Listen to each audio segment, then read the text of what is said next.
Whoa!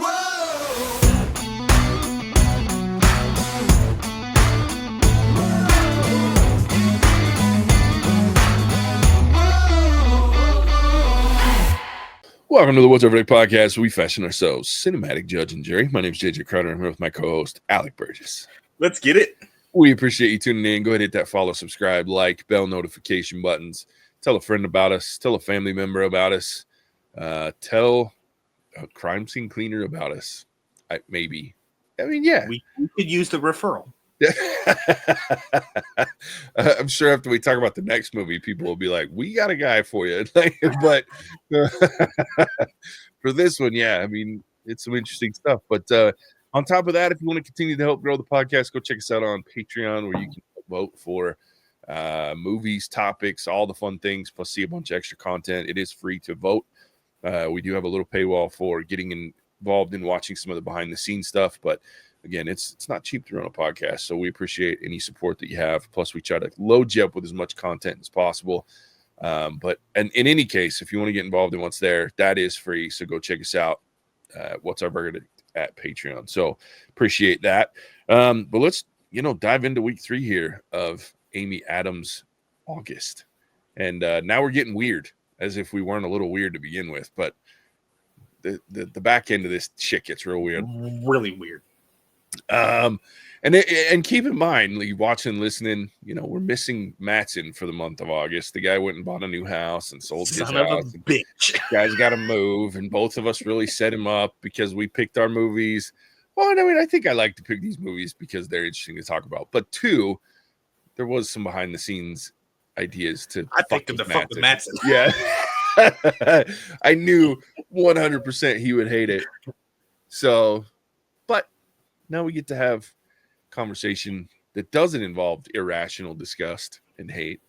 Maybe there'll still be some disgust and hate, but it won't be irrational. We'll have good points to follow up why we do that. But let's jump right in. Week 3, Sunshine Cleaning. It was released April 17th, 2009.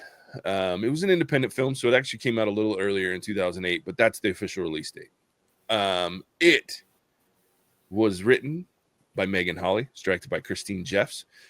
It stars Amy Adams, Emily Blunt, Alan Arkin, Jason Spivak, Steve Zahn, Marilyn Rashkub, Clifton Collins, and Eric Christian Olsen.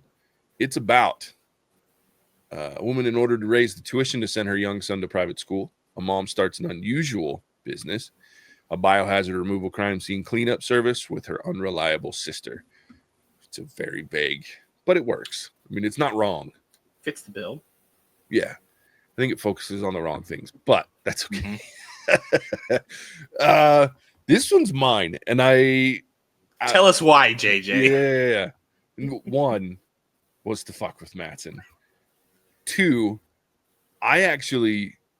so this is one of Casey's probably favorite movies because she likes weird shit that has, like, especially things that are like have these, like, quote unquote life lessons, if you will, or some deep content surrounded by just random ass weird shit. And that's like the epitome of this film.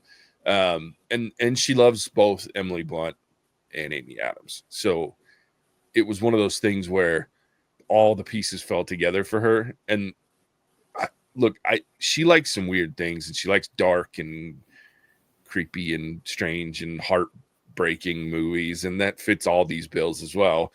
And I don't love this movie. Like, it's not like I'm like, yeah, Sunshine Cleaning, but objectively, it's interesting. There's some interesting storytelling and really good acting.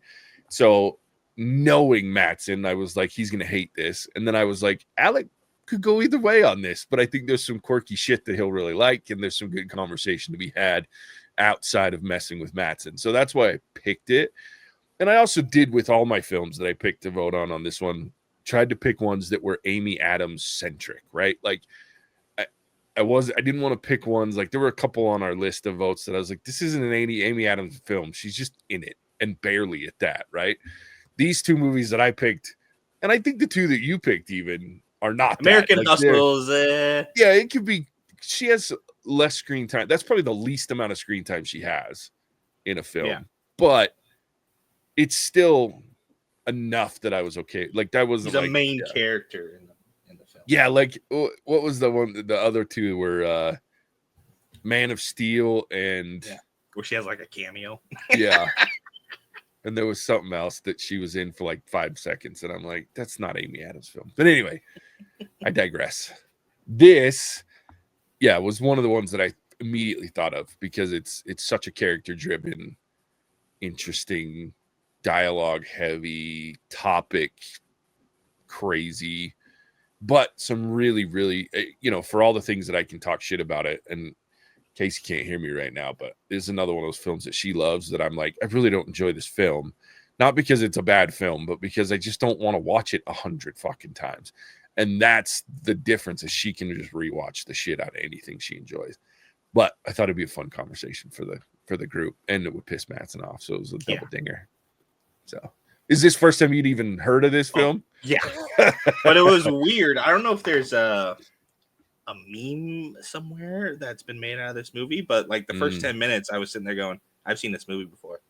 Yeah. And then about 20 minutes in, I was like, no, never mind. But I think it was her pink polo, Amy Adams' pink polo, the sunshine cleaning one. Yeah. I was like, I think I've seen that in a meme somewhere.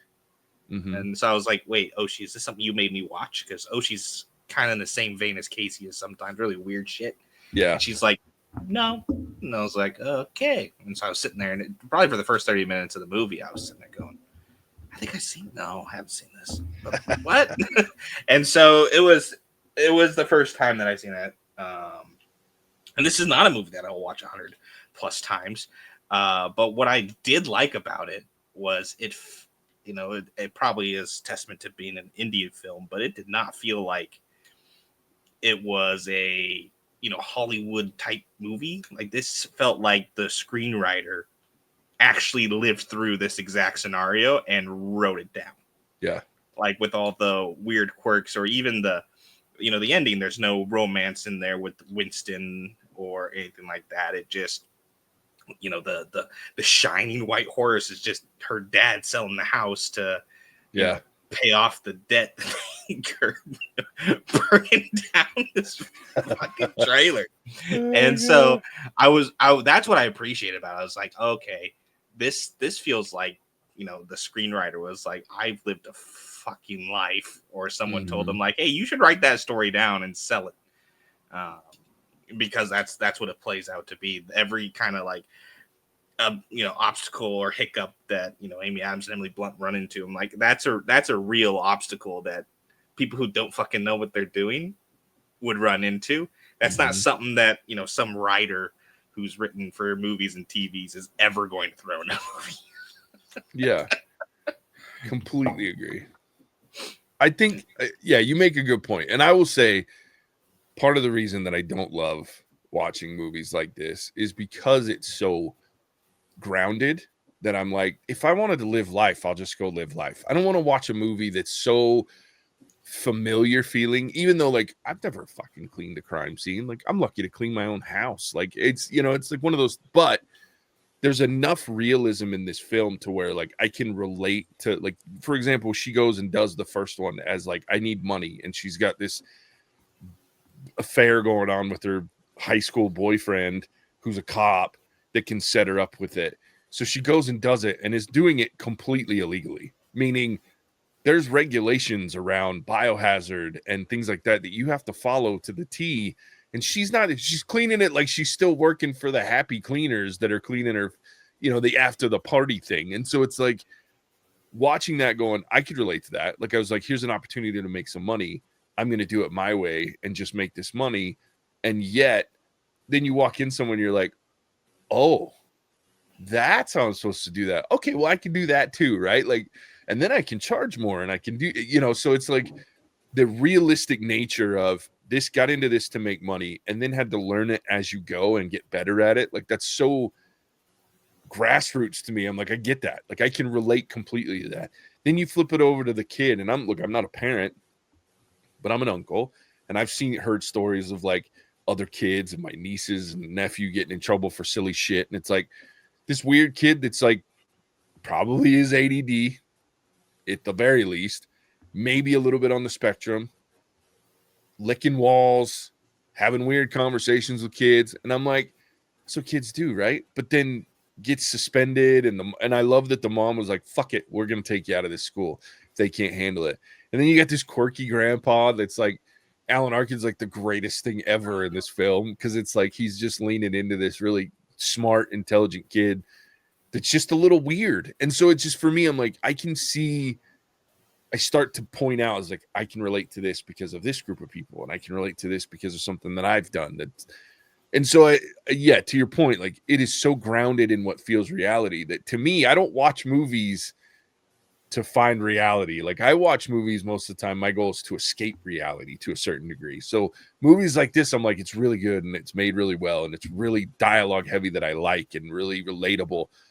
But I don't want to do that. I'll just live life if I want to feel like I'm living life. I don't want to watch movies that make me go, oh yeah, at least not a lot. And Casey watches those a lot. So, but that's where, yeah, it's so, to your point, like, it's so relatable, even though the actual content may not be. Like, the overarching themes and like how these people are feeling and what they're dealing with is so relatable that it's so well done in the dialogue and the conversations. And I love the back and forth. And I think when you think about it, like, Amy Adams has never been one that, like, I land on and go, she's one of the greatest actresses we have right now, but she's really good at carrying a scene. And Emily Blunt, I put on one of the better actresses we have right now. So watching the two of them, especially before they were super famous and had hit big on some movies, they interact so well together. And I really, really like that. So they're it's my favorite parts, when they're together and arguing, and like that first time they're cleaning that one house in the mattress and she like makes the fall onto it. Like, they start and she's trying to apologize, but she can't stop laughing. Like, it'll wash off. And that's not the point. Yeah, it's so good. And then the fact that, like, when she pukes in the little laundry cave or whatever, she's like, well, now we got to clean that up too. Like, so good. The two of them just kill it together. That's a good point, because I don't like them when they're on their own. Mm-hmm. Very much in this movie. It's like Amy Adams' character is a little whiny. Yeah. And then, Emily Blunt's character almost just feels like, that's the one part, like, that does feel almost Hollywood, right? Yeah. The angsty, rebellious younger sister type of a character, but together they're phenomenal. Yeah. And so I do wish that there was more screen time of them sharing the screen together, because it's almost treated like they're two separate stories. Yeah. It's Nora's story and it's whatever bucket Amy Adams story, but you have this going. It's like they're trying to tell two stories when the best story is when they're together. And I don't need the payoff sort of with the Emily Blunt's character. Yeah. Like, I don't need the closure with this type of movie that you would kind of get with a more big budget film. Yeah. Like, it's fun when they're on screen together and they're doing a great job. I don't need to we don't need to separate them so they can come to their own realizations about, this trauma that they experienced when they were younger. Yeah. And so, yeah, I would have just kept them together on screen as much as possible. Same.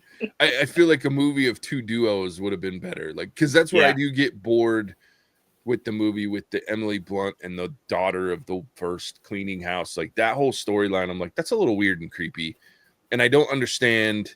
Like, I understand the point when we get to it. Like, she's trying to deal with the fact that she's created this fantasy in her head about her mom, and she's got to deal with the fact that her mom actually took her own life, and that, it was understanding that abandonment and the abandonment issues that she has, and that she won't let herself get close to anybody. And then, so she puts herself in this terrible position of stalking this woman and then building a relationship out of a lie. So it's just, it's interesting, but it doesn't fit the movie to me. Like, that's where, and that whole storyline, every time it's on, I'm like, it just doesn't work for me, because I can't relate it back to what's going on when they're having this goofy sister relationship, right?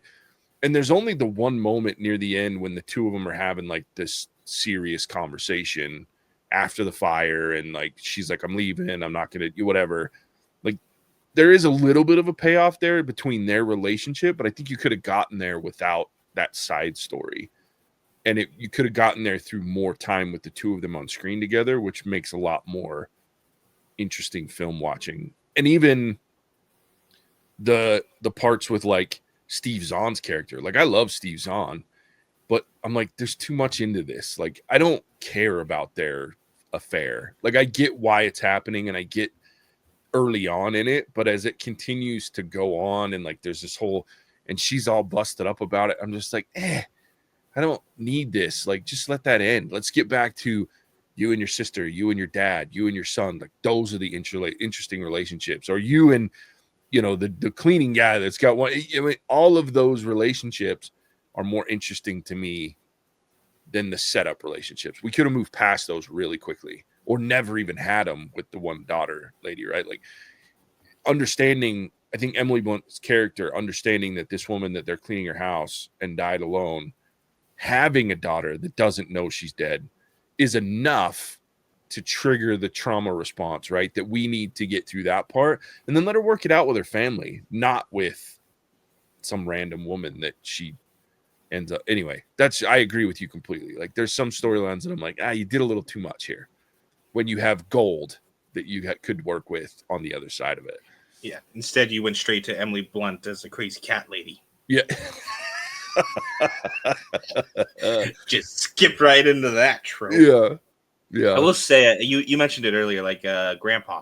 Oh, Grandpa is amazing in this, dude. And this like side hustle kind of mentality. I got the next big thing, yeah. Right? And it's always fancy, right? Fancy corn and fancy shrimp, and I was just cackling. I have spent zero time in New Mexico except to drive through it. Sure, but I was like, this feels like something from New Mexico. Just oh yeah, especially old guy. Just we'll slap fancy on it and good to go. Yeah, I love it, dude. The fancy corn like the whole scene with the kid when after he gets suspended or expelled, and like he tells the little girl, "Have you ever heard of fancy corn? Do you know if they sell it?" Like he just completely baits this little girl. That's my favorite part of this movie, bar none, no questions asked. And when he walks out, and the grandpa Alan Arkin's like, "Genius move, my boy, way to sell it." Like I just was like, every single time I could watch the two of them on screen, the whole weird, creepy ass binocular shit, and the dude just trying to sell anything, like you said, slapping fancy on the front of it, dude. It's amazing. It's gold, pure writing gold. Love it. Can't even stop watching it. I was cackling, especially like the whole kind of meeting the driver, right? Just the whole process, like because Amy Adams, she's dropping her son off with her dad. Yeah. Right. So the logical thing is, like they'll just stay at home, or they'll drive around, they'll go to the movies or grab something to eat or whatever it is. No, this dude's just going to meetups at gas stations in the middle of nowhere to pick up some shrimp, or he's peddling his corn at the local mom and pop store. It's great. It's just like that's the kind of education that this kid responds to clearly, but it's those extra little moments, right, where it's the life experience that's getting stacked up. That kid's gonna remember sitting out there for the shrimp. It's like, I might have it bad, but it was never this bad. Yeah. The business acumen. Remember that. Write that down. It's just so good. Yep. And I would have just almost preferred, little snippets of the cleaning, but just focus on grandpa and grandkid. Oh, dude. Same. And that would have been incredible. Just I would just want to spin off of those two. Yeah. Yeah. Because that was the most enjoyable for me. Yeah. Agreed. I think too, one of the things that I've always thought about this movie is where they missed the boat. Like I love the storytelling. I think it's interesting, but where they missed the boat to me is the more, and they hit on it a little bit, but the fact that this kid, obviously he doesn't have an easy life, right? But oh no. The one thing that he doesn't have is a fear of abandonment. Like his mom's there, his aunt's there, his grandpa's there, and they focus on him. Like they take care of him. Now, granted, she has to leave him with the cleaning guy one time, like poor, but even he takes him and like starts showing him the model stuff. And like, he gets these life lessons, to your point, from these people that care about him. And so it's it's, you want to talk about a movie about breaking the cycle, right? Like a lot of times, and it's true in life, someone goes through a trauma and then they naturally, because of the way that it works, flow into creating that trauma in their own lives, or passing it on to their kids, or their loved ones and things like that. But you see an obvious situation here where, through all the problems and the issues and the struggles they're having, Amy Adams' character is working to make sure that her son doesn't have to deal with the same level of trauma and difficulty in the same ways that she did and her sister did, right? And so he's surrounded with people that care about him and take care of him and do their best for him in most cases. And so I really appreciate that. And that's why I think they should have centered that around the story. And to your point, like, the cleaning's great, the grandpa doing weird shit's great, the aunt figuring her shit out is great. But let's do it with the scope of, it's to make sure that this kid never has to feel the way that they do or they have. And so to me, that would center this story better than the two adult sisters trying to figure out their trauma bonding situation and how they're dealing with, what happened with their mother, 20, 30 years ago, whatever it was. To me, that would have centered this story a little bit better. We wouldn't have had the disparate storylines that made it feel a little janky or all over the place. We could have just brought it back to, he's the center of the world and everybody's there to try to figure out how to take care of him by selling shrimp out of a fucking trunk of a car, or cleaning crime scenes and going into really disgusting, smelly houses. And so, yeah, anyway, that's kind of where I think, to your point, if they had focused more on that one, and we would have got more Alan Arkin and this kid time, because it was just amazing.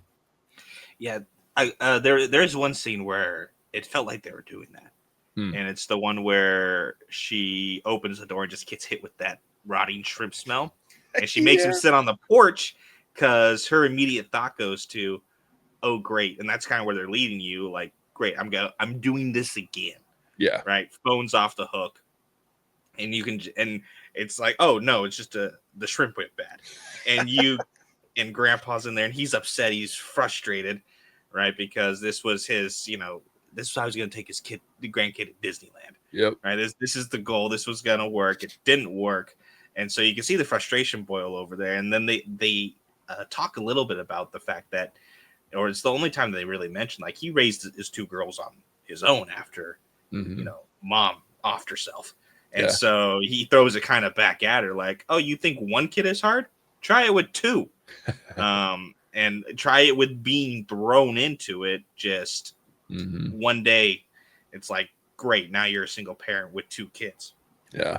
And so that's my favorite scene, because it's like, the one time where this almost facade is cracked. You can see that they are all very stressed, and they're putting on their best face. But when you kind of have that fight or flight, adrenaline pumping situation, like, everything, the cracks happen. And the kid's not around there to see it, so I would even like it if it was a little bit more from his point of view, so you can almost see, or switch between point of view, so you can see what he's seeing versus what is actually happening, or what they're allowing him to see to, prevent this almost generational trauma from, repeating the cycle. That's a good call out. I would have liked to, like, he see that conversation from, like, set the camera lower, have it show him sneaking up to eavesdrop, because that would have been a him thing to do. You could even have him watching it through a crack in the door or something, through his binoculars or through the window, right? Like, that would have worked pretty good, and let him actually hear how much he's cared for, which I don't think he questions, right? No. That's not something that you get from this kid, is that he knows how much he's cared about, but like, him hearing the difficult side of it versus everyone just pumping him up and, being like, we're going to get away from these school. They don't understand you, blah, blah, blah, blah, blah. Yeah, that's a good call out. I like that. There we go. Solutioning films again. That's what we do. That's what we do. They need to hire us for this shit, I'm telling you. I know. Yeah. But I think to get one of the things, regardless of, you know, some of these story beats that I think they could have done a little bit better on and focused on, I will say that the acting in this film across the board, like this is one, and again, I can't admit this out loud because Casey has been like, but I'm like, fuck off. But like, because I talk about her with her, like, I'm like, oh God, we're watching Sunshine Cleaning. But the acting is across the board phenomenal. Like, everybody, there's not a character in this film that I can think of, and I'm missing one or two, but like that are just, even like I go to, and this is where, so at the very beginning when she's cleaning and the girl, like she's trying to talk to that one girl, real rager, huh? And the girl just kind of looks at her. Like, even that moment, I'm like, that's some good acting, because that's what would happen. Like, if some young person was having a party and the cleaning lady's like, real rager, you'd be like, what the fuck are you talking about? Like, Yeah. go away, weirdo. Like, so it's just like, but the acting across the board in this film is amazing, right down to the kid. Like Alan Arkin, we know because he's been around for 100 years, you know what I mean? So it's like, but yeah, I love, and I've talked about this a million times on this podcast, but I love a well-acted film. Like, if you can give me, even if the story could be better, or, you know, things like that, if it's well acted and it's believable from an acting perspective, you got me more than most movies. And this one is killer good from that perspective. Yeah, because like you said, even the side characters, like the actors and actresses they got to play those side characters, are real rocks. Yeah, when it comes to acting, like Steve Zahn, phenomenal. Yeah. Just he never really leads anything, but he makes every movie better because he's a great actor. And even the girl they got to play, the one lady that helps Nora solve all her problems, I don't remember her name, but she is consistently in stuff very briefly and does a good job. Like, the one thing that comes to mind that I've seen her in recently, or relatively recently, was Tomorrow War. And she does a great job. She has like 4 minutes of screen time. Yeah. But it's a really good 4 minutes. And so it's a great, you know, kind of like star-studded cast before they were stars. Yeah. But then the people that they get surrounded with in this are, you know, there's no scrubs, no slouches. Yeah. They're good, solid. And so you have this great, well-acted movie, but you're also not blowing through your budget on the talent part of it. Oh, yeah. What is that? Man. I don't remember her name. But she's in quite a bit. And it's always, it seems anyway, that it's not very much screen time. Mary Lynn Rascue. Just looked her up. Mary Lynn Rascue. Cool. I didn't know her name. I know her face. I know exactly who you're talking about, but I couldn't. Yeah. And she's in a lot, but it's very little screen time. Yeah. And it's always a solid performance. Oh yeah. And so it's everybody they went after or thought of or casted in this, it kind of fits that bill. I mean, you even found a child actor that was pretty good. Oh yeah. Oh yeah. And you know, that's gold right there. Mm-hmm. Well, and even down to like the little girl that he dupes into buying the corn. Uh-huh. That actress is Amber Midthunder, and she did that. I think we reviewed it too. The Predator movie, the Predator that was on straight to like Hulu or whatever it was. Prey, called Prey. Mm-hmm. That's her, and her mom is the mom in it too. So like, even down to the bit parts, this was a kickoff for Amber Midthunder, because like, yeah. And I was like, because I've always recognized it, but then until we did this and I was looking at the cast prior, I was like, oh shit, that's Amber Midthunder. That's amazing. Anyway, yeah, amazing acting, interesting story. I like it. Should we rate it? Let's do it. All right, my movie. I'll kick it off. I'm gonna give it a 3.5. Look, I think it gets. You're gonna die tonight. I know. She ever sees this, I'm fucking in trouble. Good thing is she never watches or listens, so she might ask and I might fib about what I scored it. Look, I'm gonna give it a 3.5, and I'll tell you why. I think I almost give it a 4 because the acting almost carries it to that level for me. I think, to your point and what we've talked about, is like there's some story beats that make it feel like it drags on. It's not even a long movie. It's under 2 hours. But it gets a little in its own way in a couple times. And to me, it stops to lose interest when I go to certain story points. And if I start losing interest, if I have parts in a movie that I'm like, okay, I can go get some soda or a snack right now, and I'm not going to miss anything, that's where I start to struggle giving it too high of a score. And there's at least 3 or 4 parts where I'm like, I got 5 minutes to go grab this because there's a scene here that doesn't add any value to me, and I don't enjoy it. And from an acting point perspective, that's the only thing that's there. But to your point, like the side story with Nora and the girl, the mom, the daughter of the woman that dies, that they clean up the one house, every time they go off on their own, I don't care. And it's tough because it's well acted. To your point, 2 very good actors there, but it doesn't add value to the story for me. So that whole thing draws me out, and I can't get fully behind the film. But what is good is phenomenal. When we've talked about all of it, Amy Adams and what's her face together, like, good God, they're great. The sisters, Grandpa Alan Arkin and the kid are great. Alan Arkin and both of his daughters interacting, like the opening scene where she's in bed and she's like, you got to go to work. And she's like, I'm sleeping, Dad. Fuck, that's great. And but there's just so many things to me that pull away from the greatness of the story in the film, because it's like they were just doing too much and trying too hard in certain areas. But other than that, like, really well acted, really good. I love the cast. I love the story from a grounded perspective. I just think there are little things that could have been edited differently or just left out entirely. So 3.5 for me. I know I'll watch this movie, but not by choice. So there you go. All right. Your turn, sir. I'm gonna be similar. I'm gonna give it a 3 for kind of a similar reasoning.